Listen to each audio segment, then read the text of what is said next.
Of course, now we are joined by our guest, that is an advocate of the High Court, Mr. Titus Mukanzi. Good morning. Good morning to you. How are you doing? I'm doing good. Karibu. Yourself? I'm well.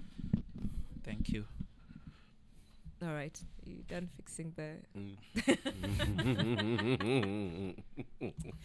You have issues.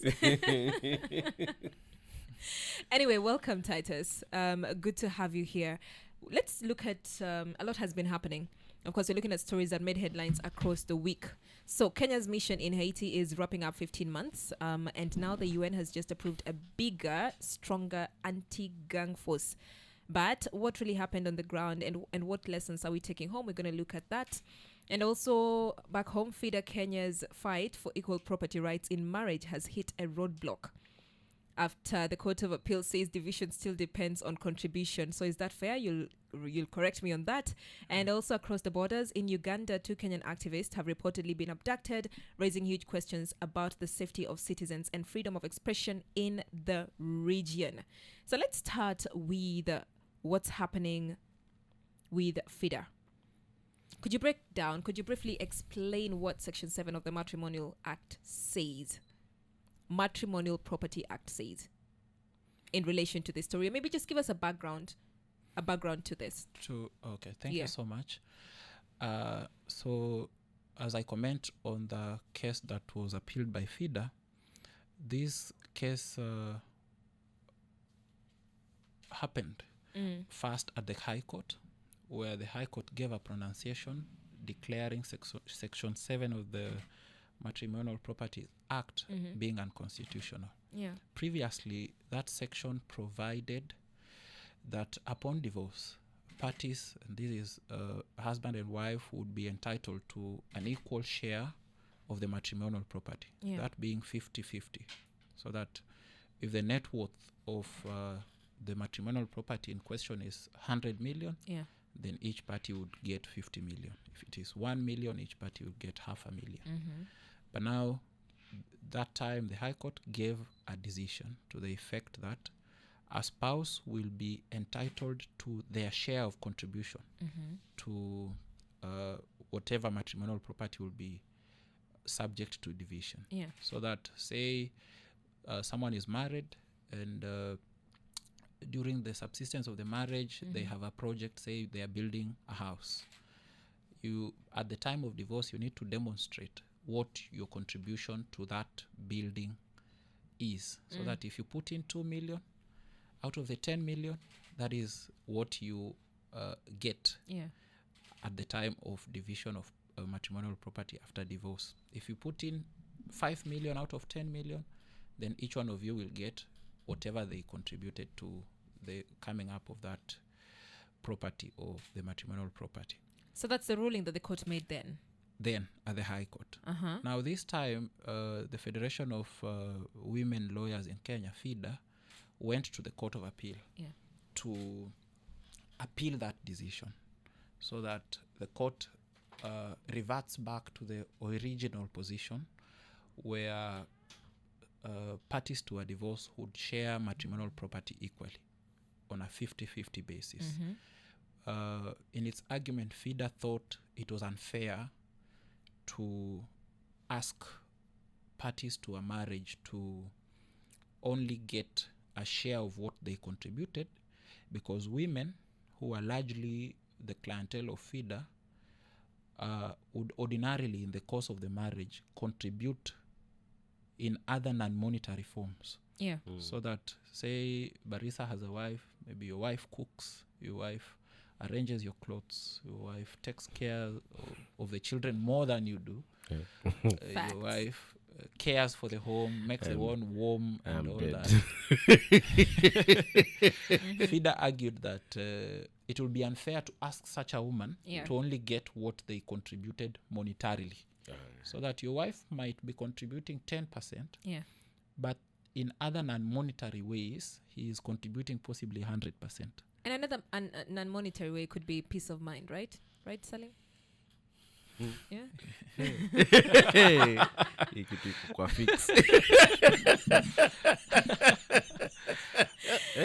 I mean, but how do you, Titus, how do you quantify a person's contribution?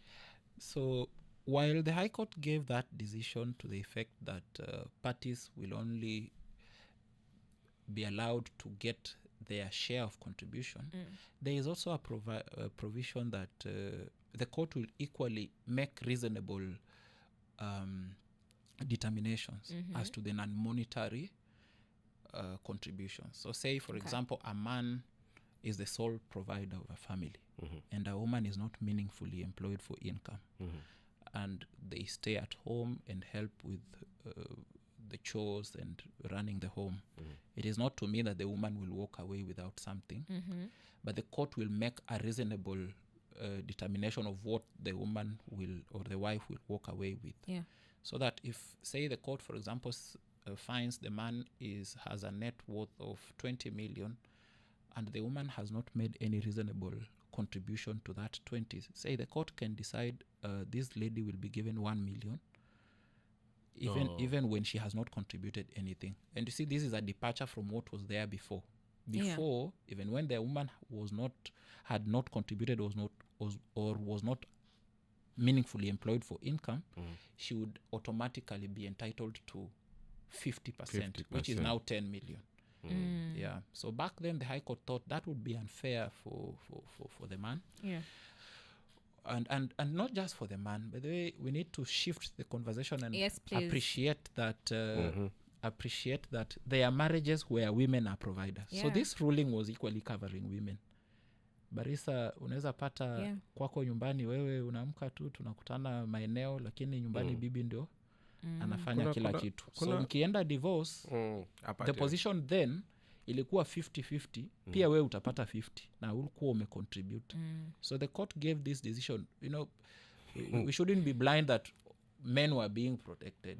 Equally, women were being protected. There are homes that are run by women, and this decision was to protect those women from men who would ordinarily get into an arrangement of marriage and divorce shortly thereafter claim their 50% when they had not contributed anything. So in this appeal, how did this what was the conclusion? So unfortunately or fortunately, when FIDA appealed the Court of Appeal maintained the position of the High Court, and the position remains that Section 7 of the Matrimonial Properties Act is still unconstitutional.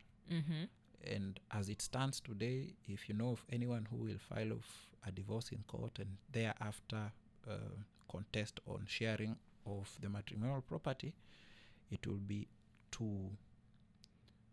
as to their contribution. So it's not 50-50? It isn't. It is not 50-50. Hallelujah. Hallelujah. Go ahead. Anyway, sasa kama imeenda Court of Appeal na uamuzi umebaki ule wa High Court, definitely pengine kama hawajaridhika they will go to the hapo juu ama wataenda hapo juu, because I feel it, na feel it's mimi personally na feel ni kama tukiachana na Miriam mwenye anafanya kazi aolewe awe anaenda na maisha yake, kuna yule mwenye ako pale nyumbani, huo uamuzi kimimi naachukulia ni kama unamkandamiza. Hata pale penye umesema 10 million alafu apate moja, kwa sababu judge ameona kwamba hata kama hakuwa hachangii in terms of money, but alikuwa anachangia kihisia, kama vile Miriam amesema, mapishi, kuangalia watoto. That's majorly na happen. Mi naona ni kama tunamkandamiza huyo mke, ama tutakuwa tunamkandamiza huyo mume wa sampulia huyo mke. Vile ulikuwa umesema, kuna mwanaume pia na yeye ameolewa, anakaa tu maskani na hivyo. Is there a way yenye pengine wanaweza decide waseme wanaenda hapo juu kwa ni supreme ile? Ndio. Yes. In the past tumeona kesi zingine zikitoka Court of Appeal of this nature ya family disputes zikifika kwa Supreme Court. Yes. Na pia Supreme Court imepeana pronouncements zake severally on certain issues. Okay. Specifically on the issue of division of matrimonial property upon divorce. Nitakusomea a quote that was given by the Supreme Court in a case kwa family cases awataji jina so that so unasema tu JOO versus MBO, those are initials. The appellate court emphasized that equality guaranteed by Article 45(3) of the Constitution does not mean automatic 50-50 split of property after divorce. So yes, dispute kama hii FIDA vile hawajaenda kupata appeal yao positively, wanaweza enda Supreme Court wakapata further interpretation ama kujaribu kupendua hiyo decision ya Court of Appeal. But ile nakwambia ni dispute kama hii ishafika Supreme Court kitambo na uamuzi ukapeanwa kama wa huu. So it's very unlikely, not unless the circumstances are different, that the Supreme Court will depart from its own decision, although it's not binding to its the Supreme Court is not bound by its own decision. Wanaweza wakapeana to another decision depending with the facts that will be presented. How do courts value non-monetary contribution like childcare or even running a home? Is that even valued? I think now when we go before court for resolution of disputes, usually there are certain matters that courts are clothed with discretion, where the court decides on its own, depending again with the facts provided. That's why I gave an example on, say, a family that has a matrimonial property net worth of 1 million, and it happens. Unaweza pata familia ina own kashamba kadogo, pesa fulani na nyumba ndogo, na hawana mali sana.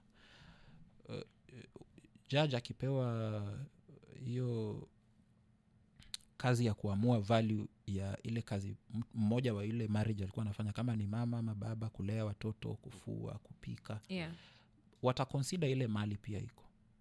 You know, you cannot say your non-monetary contribution was 20 million when your net worth is 1 million, right? Yeah. So if your net worth is 1 million, we can only assume that you helped your spouse acquire this property, and your value will be something lesser than what is there already, but definitely lesser than 50%. You cannot claim your non-monetary contribution was way too much than what I contributed. 2 million and in 1 million. So when they say the net worth is 50 million, we will look at certain things. How many kids? The court will look at certain things. How many children did the marriage have? And say, were they doing farming? And was the spouse engaged in farming, rather even overseeing? And how often was the other spouse traveling? That we would say you used to pack his traveling bags and make sure he's okay. And say, how busy was your other spouse? Is it someone who would go to work every day, or anaenda Monday but ni ile tu pesa anapata mingi, so he was not busy? You never used to iron his shirts every day. Maybe it's just Monday and Thursday. Ironing shirts, you know. and now you just introduced a good aspect. If the breadwinner is able to iron, to prove that indeed there was even a house help that he was paying and he was ironing, and you never used to. You see, now your non-monetary contribution has gone wangu down. apati kitu. So the short answer to that is that the court is at the discretion, depending with the information and facts presented to court, to determine. If you used to be a spouse who never used to cook, if you're a spouse who never used to care for your husband or your wife, and now it's come to the issue of division of matrimonial, and you're saying my non-monetary will be 20%, and he is able to demonstrate you contributed very little, maybe companion, then you'll be given that which measures up to your contribution. Watu watakosa wengi. Kila mtu atakosa.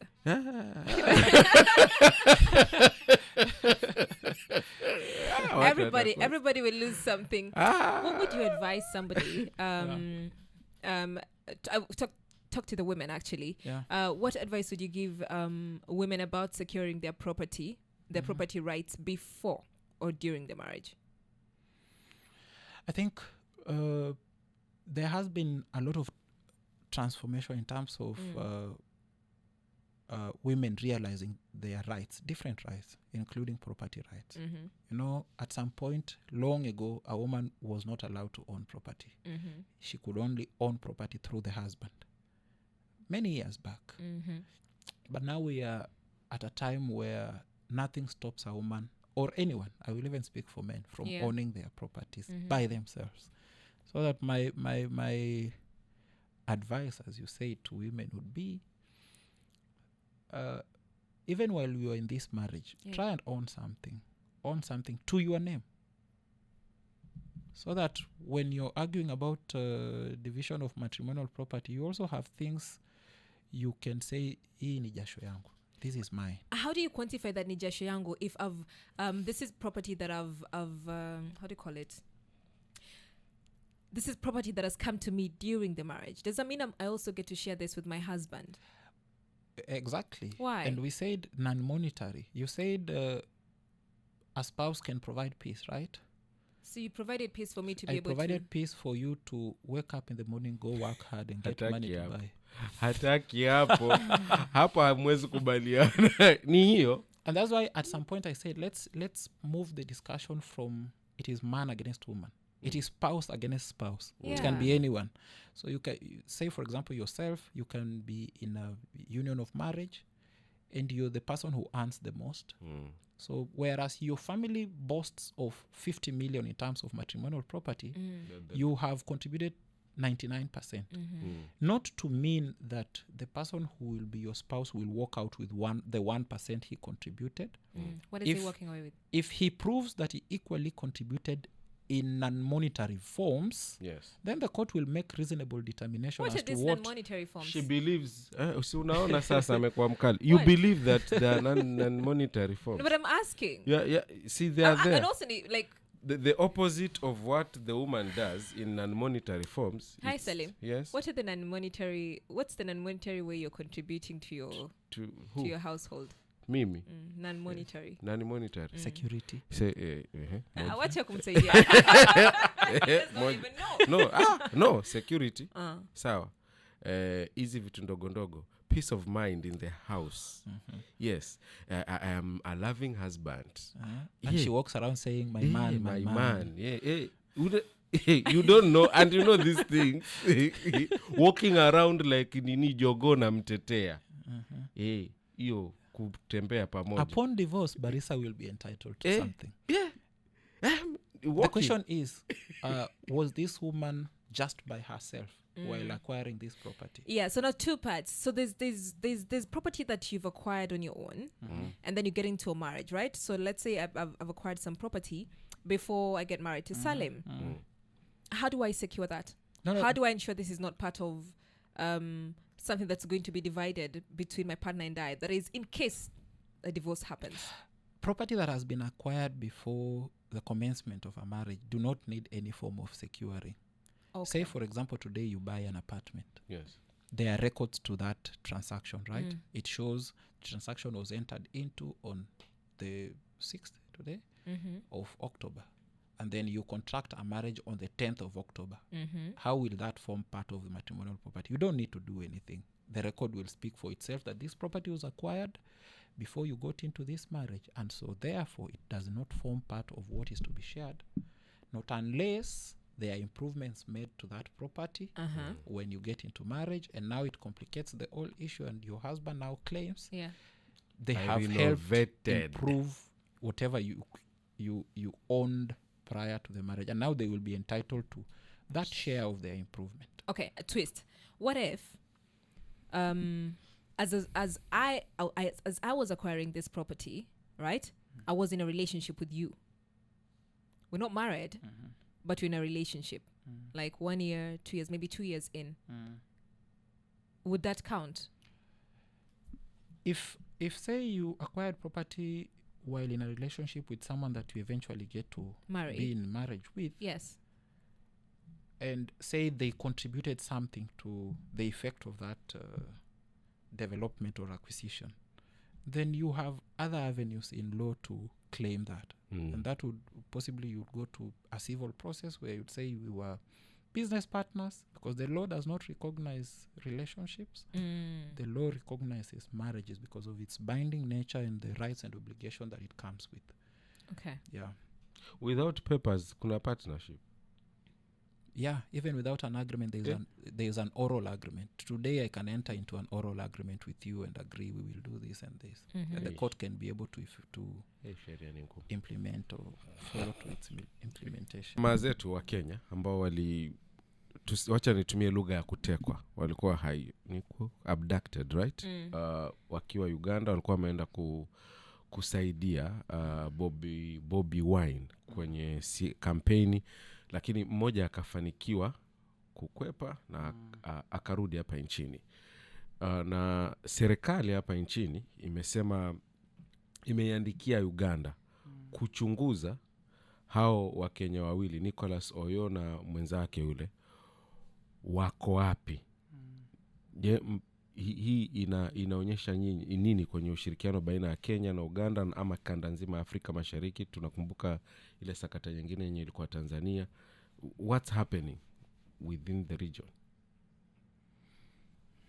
So I think countries within East Africa have some countries within East Africa have come a long way with issues to do with human rights, protection against violation and infringement. I would say Kenya has made more strides than our neighbors, whereby, say, matters like freedom of speech, freedom of movement are things that we have realized to a larger percentage. Of course, not as expected from the Constitution, but as compared to our neighbors. In our neighboring countries, certain statements that would be freely said in Kenya wouldn't be said in those countries. You know, like in Kenya, you can criticize the president. Of course, there are still violations, and we even saw that during the demonstrations in 2024 and 2025. But such statements would only be said possibly in dreams in some countries, where you can rise up to a platform and castigate the president and call out the government on its inadequacies. Having said that, with the case of the activists abducted, or maybe the Ugandan government would call it arrested in Uganda, is one among many other kind of abductions that have happened. Remember, in the year 2024, Kiza Besigye was equally, I would say, abducted or arrested in Kenya by officers that were perceived to be from a foreign country, Uganda. A thing that we would ordinarily not expect to happen in the Kenyan soil, so that the Kenyan agencies should have been involved in such a thing. And so for the same country to be on the issue of abduction against the activists in Uganda, I find it to be, it's to them it's like a norm. If you're going against the government, you can easily be caused to disappear, and sometimes unalived. So I have followed that story. We have seen the Kenyan High Commission in Uganda having said they've written to the Ministry of Foreign Affairs to avail the two. And I think up to now they haven't been availed. Yes. No, they haven't. We are still waiting. I don't know if they what does that say? Like, what does that even mean? Because it happened on Wednesday? Oh, yeah. Last week. Yes. It happened last week, and today is Monday. Uganda is one funny country because this is where you can even be availed, arraigned in a martial court. Something that is not happening in Kenya. If you are found to be in conduct that can be closely associated as conduct of an army person, then you are treated like one. You're even arraigned in a martial court. And that's why I'm saying neighboring countries to Kenya have a long way to go with matters to do with the protection of human rights. If we quote Tanzania, remember what happened to Boniface Mwangi. Senior Counsel Martha Karua was detained at the airport and deported together with the other activists and advocates. Former CJ Mutunga was equally faced the same.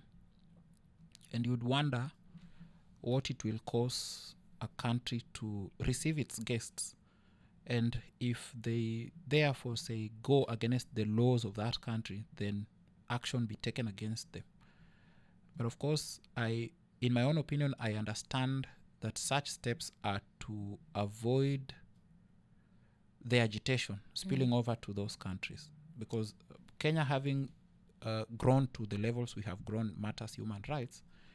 If those countries don't do such things that they are doing, then clearly our activists can awaken the spirit in those countries to stand up and defend themselves against the violations of their human rights. But Kenya kama nchi, unahisi kama tumefanya enough as in, because ile ya Tanzania, I think sioni kama kuna kitu kubwa ilifanywa, talking and then iliisha hivyo. Saa hii tena hii like, are we kama doing, tumezoeana. Are we doing enough to have them is our country doing enough to have these people released? I think mostly when I get to discuss such issues, for me it boils down to the kind of leaders we have. Because whereas the Constitution guarantees us of our sovereignty as a people of Kenya, the sovereignty can only be defended by those that we have donated our rights to through the Constitution to defend our rights. Because you can only realize your sovereignty if your right is defended. You know, like the sovereignty of a nation, say in terms of security, is realized when the borders are secured against aggression from outside forces. And so that what we saw in Uganda, and this is something that has been here for a while. It's not even a thing that we can even blame on this government alone, because the Migingo issue happened when the late President Mwai Kibaki was president. Yes. And the Tanzania issue happened during this regime. The Uganda one is happening. We have had issues with the border of Kenya and Ethiopia. Kenya and Somalia. We have had trade issues where even chicks were burnt and cows detained, auctioned, detained with Tanzania. Yes. So if you look around our borders, you see countries that are ready to what is the word? Infringe on Kenyans' rights. Say if it is trade rights, if it is the right to proper security, if it is, and this can only fall squarely on the table of the government. So we expect the government to be the one defending us. Like right now, there should have been communication from the Kenyan side to the Ugandan side, not on the Kenyan High Commission in Uganda, who is hosted in that country, and of course fears to on action by that state on, say, for example, he can be asked to go back to his country or something. We needed some communication from persons holding high positions in Kenya. Mudavadi, for example. But remember what Mudavadi said when the Tanzania issue happened. Yeah. He seemed to be supporting the Tanzanian government, you know. The person that is tasked with the mandate to call out on foreign countries to respect Kenyan citizens is equally giving statements to support foreign countries on actions taken against Kenyan citizens. We had during that time that there were issues with sexual violations when activist Boniface Mwangi was detained in Tanzania. And whereas we expected the government to call out the whoever, and we just use the word whoever because we don't know if it was government, but we know it was someone within Tanzania or some people within Tanzania. The minister or the cabinet secretary came out and said, when you go to a country, please respect their way of doing things, to mean that the persons who had been violated had not respected the laws of that country. And then the question now arises to, if you are in a foreign country and say you go against the law of that country, should you be arraigned in court or should you be sexually violated? Do we have laws that protect Kenyan citizens in a foreign country? I think we have sufficient laws that will help you secure your rights in a foreign country, including your country seeking for your deportation. We have seen countries, Kenya signing bilateral agreements with foreign countries where, say, for example, if the punishment attached to an offense in a different country is similar to that which is attached to that offense in Kenya, you can be repatriated and you be prosecuted here. I think that, just to begin with, that is enough provision to secure someone's rights, so that you are arraigned in a Kenyan court as opposed to being arraigned in a foreign court.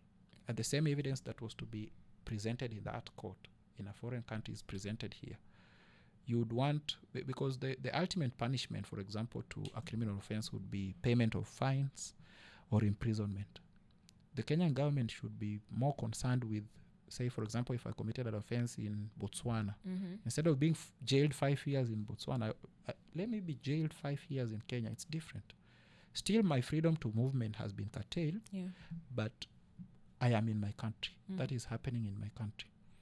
But as I said earlier, I think it's a deliberate oversight and omission on the part of our leaders to just care for what they think is right. Remember, during the COVID time, the Kenyan government organized for planes to ferry Kenyans back, right?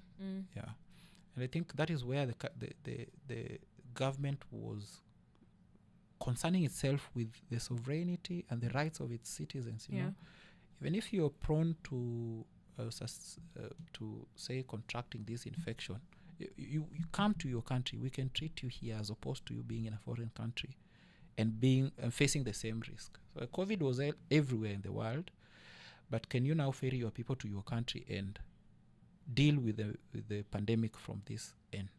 All right. Yeah. Now let's look at Kenya's mission in Haiti that is coming to an end after 15 months, and now the UN has just approved a bigger, stronger anti-gang force. But what really happened on the ground, and what lessons are we taking home as Kenyans? Could you please assess Kenya's overall performance leading the Haiti mission? How did we do? Was it worth it? First, I wasn't really a proponent of that mission. Why? Because I think we have a lot of security issues to deal with for us to donate 1,000 officers to a foreign country. Kenya was being extra philanthropic as against its abilities. That's my initial opinion. We see the rise of insecurity in the country. We have gangs all over the place. We have issues at our borders, say Ethiopia and Somalia. And in my opinion, we would make use of such human resource here in the country as opposed to donating them outside the country. Worse, Kenya being an underdeveloped country, or a developing country, if you want to call it. we have developed countries that didn't touch the Haiti matter. They have the financial abilities, they have the numbers in terms of their forces, they have less security concerns in their countries, and they would fund and lead this mission much better than Kenya thought it would. Having said that, I think personally, I wouldn't say it has been a success or a fail because of certain issues. One, we lost lives that wouldn't have been lost. Two, it's been reported 2. So I don't know if it is 2. 3. 3. Yeah. 3 died in that mission. Yeah. So in my opinion, if Kenya didn't go to this mission, the 3 wouldn't have died. And if indeed we needed to lose a security officer in line of duty, it would make more sense to have lost those lives while defending Kenyan lives. I don't share the same opinion with the mission that Kenya had in Somalia, because Somalia is so close to Kenya, and the insecurity in Somalia would easily spill over to Kenya. And sometimes facing your enemy head on was an option. Like, take the army to Somalia, deal with the issue there so that it doesn't come here. Haiti is so far. Countries neighboring Haiti have not stepped into the issue, and Kenya was already at the center of it. So you're saying we had no business getting involved? We had no. because if today I sit here and support that mission, then it means tomorrow Kenya can send soldiers to Iraq, Kenya can send soldiers to Pakistan. Do we have that ability? Is a threat in Iraq really our threat? They say in every fight you need to pick your fight. You locate your fight in every war and deal with it. Haiti was not our issue. I would support Kenya being in a mission in Ethiopia, in Congo here, because it, like the amount of trade we do with Congo is big, and it would easily injure businesses here. Congo napitisha mzigo yao from our port, such issues. So you would easily go to Congo and stop that fight or stop the war there, so that you continue trading with them, as opposed to a developing country going to another nation that is far away in a different continent to fight a war that is not his and end up losing life and spend resources on it. So I don't think that was our fight to fight. Okay. Yeah. But ukimsikiza rais hata I think Donald Trump hakugusia kabisa story ya Haiti. Lakini rais wetu alipokuwa ni UN pale. Yeye alizungumzia akasema ili dunia iwe sawa, watu wa Haiti ni watu kama watu wengine sawa, kama vile sisi wa Kenya. Na akasisitiza umuhimu wa ile operation kuendelea ili kuisecure Haiti. Tukisema it's not our fight, na wale ni binadamu, kwa maneno ya rais, sio mimi. Hold his brief. Kwa maneno ya rais, sio mimi. Is it that kuna kitu ambacho kwamba kinatokana na hivi vitu, because in the beginning alikuwa ni Joe Biden na kuna pesa yenye ilitengwa. At the long run pesa ilikuja ikakatika, tukaambiwa pia hapa Kenya tulichangia 4 billion to be precise hapo ili kufund hiyo mission. Is it that kuna kitu yenye inatoka pengine kwa UN ama kwa wale mataifa ambao kwamba wameshiriki kwenye kutoa hii, ama what's in it for Kenya hapo mpaka tunasisitiza lazima tuwe? Nafurahi umeuliza na ukaijibu pia. What is it for Kenya? Because mimi nitajabu kujibu swali yako kwa kukuuliza swali. Mtu ambaye bado anajitahidi kimaisha, na bado hajafanikiwa, ana uwezo wa kujitoa kusaidia akiwa bado na matatizo yake. Toa japo ni kidogo. So that the question should be what can 4 million do for Kenyans at the moment? Kenya is still receiving aid from foreign countries, right? True. Yes. So we are receiving aid so that we give aid. Ni hapo ni ngumu. Hapo maybe, and I know someone else will have a different opinion, but that is my opinion. We are not yet there as a country to give aid. Okay. We are, forgive me to say, a poor country. Our health sector is in a mess, our education sector is in a mess, and then you carry 4 billion to a foreign continent, leave alone country, to go sort an issue. So after Haiti you go to Ukraine. What? So you've given up on defending. I'm not defending, I was just asking questions. But in terms of the humanitarian aid, I am in support. Haiti wouldn't be going through problems and the world inyamaze too. Yeah. But that shouldn't have come from an equally poor country. But you see now the way the UN has constituted the gang suppression force, and they're saying they are taking in 5,550. The bill will fall at the UN's desk. Yeah. And the UN has the ability to fund such activities. So kweli Haiti walideserve kusaidiwa. Yes. Hawakudeserve kusaidiwa na Kenya. Wacha nikuulize, leo mimi sijafika mahali nataka kufika kwa maisha.